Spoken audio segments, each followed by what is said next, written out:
Papunta kami ngayon ng Cebu. So dito ngayon magsisimula ang aming adventure!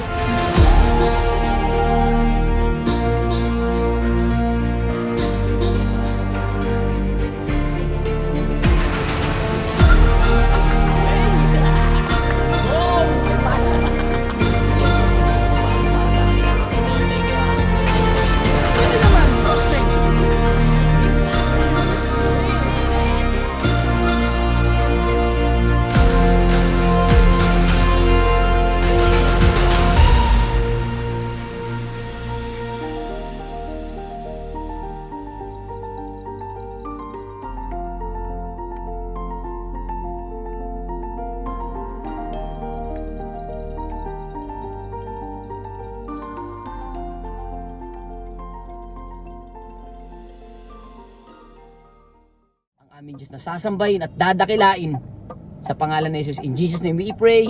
Amen. Babakbak tayo ngayon. Woo! Lord, guide us, Lord God. Abangan nyo ang pwede maging mga resulta nito. Lahat to, all for you, Lord. Sa pamilya, sa anak, sawa, sa mga magulang, at sa mga kapatid.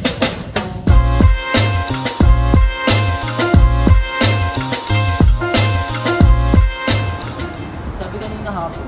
Hapon yung ticket. Ano yung kukunin nyo sa umaga? Kasi yun, hapon. Ano yung kukunin sa umaga? Ticket. Alas 5 hanggang alas 12 ng tanghali. Doon na sila yung nabago kasi. Bukas na lang tayo nito ngayon kasi hindi tayo nakaabot ngayong araw na to. Kumbaga paalis na yung Pasibo ngayon. Biglaan lang din kasi yung ano namin na rekta na kami ng Cebu eh. Pero yun nga, walang plano. Kumbaga freestyle lang lahat ng ginagawa namin ngayon. Minsan na kami padpad, minsan na kami dalhin ng pangarap na to. Siyempre, gabay pa rin ang Panginoon sa paglalakbay namin. Bahala na si Lord sa amin. So bukas na lang, mabalik tayo rito alas 5. Tapos, kung ano yung ticket, ang alis, madaling araw pa ng alas 12. Bukas na lang guys. Peace out, AA.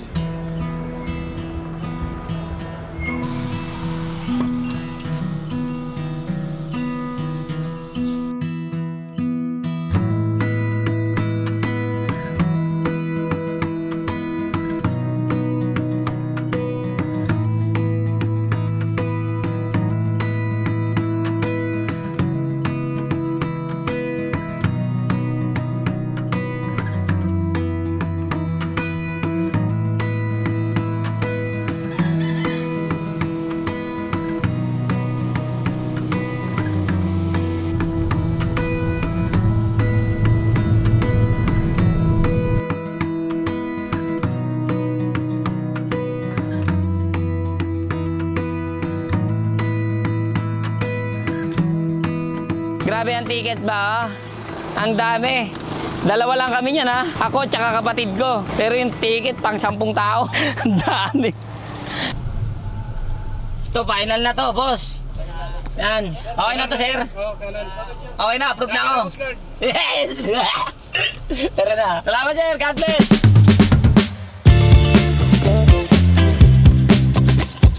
Mga kabungalan, dito na nga tayo sa barko kung saan papunta kami ngayon ng Cebu at ito, pinatur tayo dito at pinagbigyan tayo ng ating kapitan. Ano pong name nyo? Carlos Cotano III. Carlos Cotano III. Yan. So ito, first time ko makapunta sa mismong harapan ng barko. So, anong mga tawag-tawag dyan, sir, sa mga ganyan? Kasi nung bata ko, gusto ko rin talaga makakita ng mga harapan ng barko eh. Ito yung throttle na sa makina. Ito. Ito yung steering wheel. Sa auto, ito yung manubela niya. Manibela. Ito yung EIS. Ito, sorry oh. Automatic Identification Number. Ano yung kailangan signal niyan, sir? Meron tayo. Yan, makikita mo yung katabing barko mo rin. Okay. Ito radar, GPS plotter, eco sounder. Ito yung radar, plotter. Hindi pa natin na kasi. Hindi pa nakakaandar, di ba? Pero rin yung magnetic. Pero ilang taon na po kayong nagkakapitan sa barko? 8 years siguro. Nalipad din kayo ng ibang bansa? Hindi. Dito lang talaga? Okay. Ito yung magnetic compass niya. Kala ko ito yung panghanap ng ginto eh. Yung Magnetic compass. Pang ano siya, sir? ito yung ginagamit halimbawa nag-backdown yung mga niya, yung military electronic. So dito ka nagbase, dito ka nag-drive, ito yung heading mo. Ayos ah. Di ba? Marami tayong natututunan. Meron pa sila ditong telescope. Oh. No, binocular. Oh, ano to? Telescope. Ano to? Telescope, isa lang yun. Ito, ano to? Binocular scope. Ayun oh.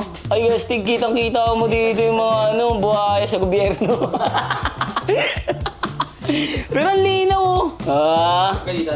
Maraming salamat sa ating Kap. Thank you very much for having us, for me and to you, and I love you too. Hey! So, nung bata pa lang ako, talagang naku-curious na ako kung gaano kalawak at kalaki ang barko na sinasakyan natin. So, ngayon, nandito ako sa pinakatuktok ng barko at ito ay first time ko. Hey! Mr. Beast! Hulaan nyo kung gaano kahangin dito. Ang hangin dito ay tumataginting ng 1.1% of degree of high quality. Yeah.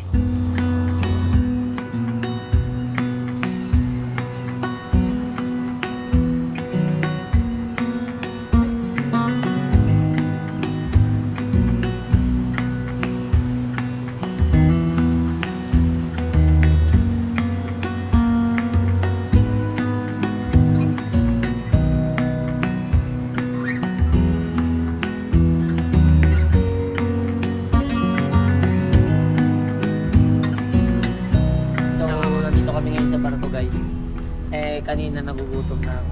Wala daw silang tindang pagkain. So, sabi ko pa may kanin sila dyan. Malakas tayo mamburaot. Buti na lang meron. Antayin lang namin yung pinaluto natin na hotdog tsaka yung Youngstown. Ito na kasi ko.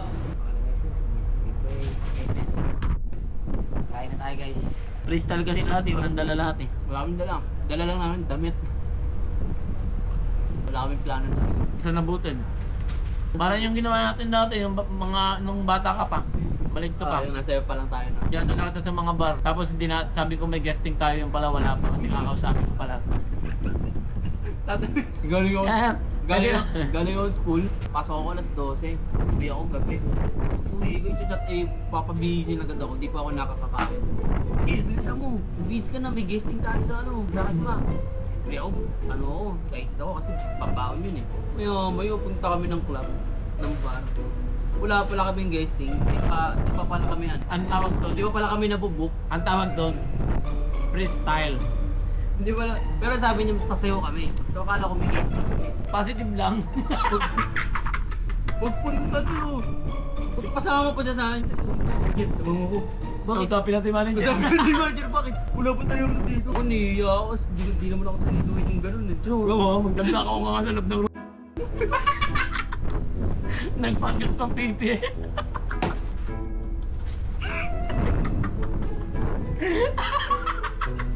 Tapos nahuli siya. Alam mo ginawa niya? Nagpanggap siyang PWD. Naging pipi? Hindi nagsasalita. Naging pipi bigla. Sabi sa akin. Paano mo naisip yun? Ayaw kasi malaman nila mama nun eh. Sorry. Ano kasi ako nagpapakabayani ako nun eh. Nahuhuli ka ang tropa ko. Ikaw lumiligtas. Oo, kaya ako pinag-iinitan. Sabi ko, takbo na kayo. Kaya ko na dito. Sabi sa akin nung na Marcos. Mga talis kayo. Ano pangalan nyo? Sabi ko naman.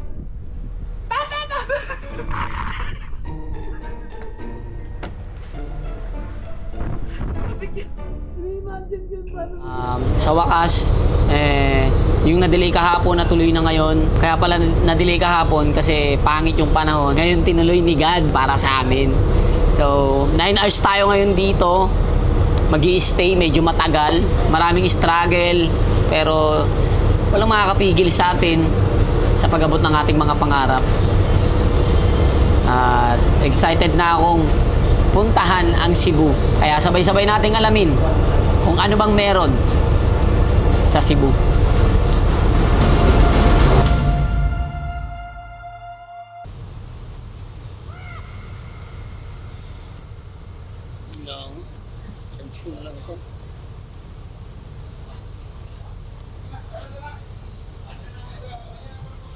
Hindi ko lang nawawala ngayon is pag pumumura ako kasi parang may guilt ako sa sarili ko na ba't ginawa ko yun? Ba't ganun? Sa totoo lang talaga, mahirap talagang magbago ng ikaw lang. Kumbaga mapapayo ko sa'yo na ako, hindi ako perfecto, pero dahil nung tinanggap ko si God, si Lord sa buhay ko, pares tayo nakulong. Nakulong ka, nakulong ako. Baga, yung sitwasyon natin, hindi ganun kadali. Struggles malala, depression, lahat nandiyan dyan eh. Yung Lahat panghusga talaga. ng tao, nandoon na lahat, di ba? Pero dahil may Panginoon na mabuti, may habag siya, tinanggap niya tayo kahit gaano tayo ka makasalanan. Saan boy, minsan na ako nag-depress eh. Hindi ako naniniwalang aksidente. Baga, may purpose din si Lord. Kung bakit ka nandito bigla, kung bakit tayo magkausap ngayon. Pares tayo ng pinagdaanan, tapos ngayon may mga gusto kang mabago rin sa sarili mo. Actually, ganyan din ako noon. Ang lakas yung mag-inom, bisyo, ng yosi. Kaya nga Lahat yan brother. Lahat yan mahirap. Lahat yan mahirap mawala. Pero dahil sincerely na sinuko mo sa Kanya, binigay mo sa Kanya lahat. Totoo dati, bago ko sumuko sa Panginoon, Lord, paano po yung bisyo ko? Wala eh. Gusto mong may mabago sa buhay mo, magpabago ka sa akin. meron akong isipin mo yun boy, 2 baril yung sa inyo boy, mag-strapping sa'yo. Oo. Tapos nakatakbo ka lang, wala kang magawa.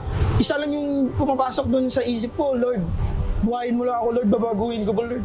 Yung ko, yung buhay ko, deserve ko naman kasi hindi ako nakulong, hindi ako nagbago boy.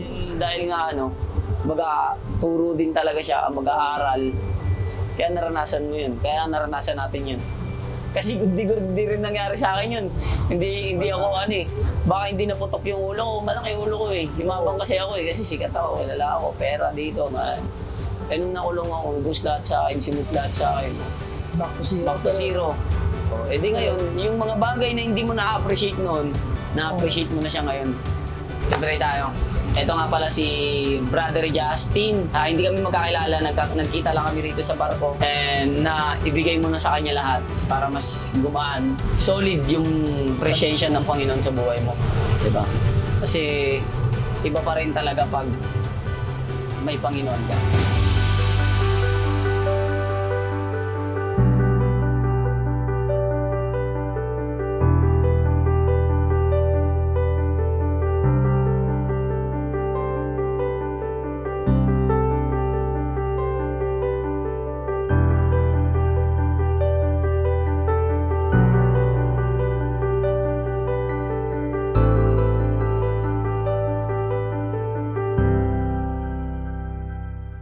Good luck Salamat, sa brother. bagong journey mo. Oh.